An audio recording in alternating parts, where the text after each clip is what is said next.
ਪੁੱਤ ਦੀਆਂ ਦੁਆਵਾਂ ਨੇ। अच्छा सी एक बच्चे की वीडियो 2 दिन पहले अपलोड की सी, बड़ा ही खूबसूरत बड़ा ही प्यारा बच्चा शाह अमीर अब्बास उसका नाम सी।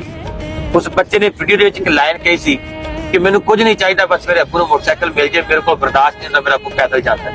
यासर खुश है मेरा पुत्र? खुश है मैं, मेरे पुत ਦੀਆਂ ਦੁਆਵਾਂ ਨੇ।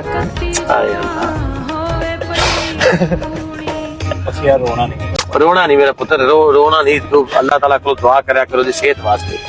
ਉਹ ਸਾਡੇ ਕੋਲ 3000 ਰੁਪਇਆ ਨਹੀਂ ਬਣਿਆ ਵੀ ਅਸੀਂ ਦਵਾਈ ਲੈ ਆਈਏ ਉਹਦੀ। ਅਸੀਂ ਉਹ ਵਰਕਾ ਹੀ ਦਾ ਲੋਕਾਂ ਨੂੰ ਵਾਲ ਕੇ ਪਾੜ ਬੈਠੇ ਆ ਵੀ ਉਹ ਵਰਕਾ ਹੀ ਨਹੀਂ ਰਿਹਾ।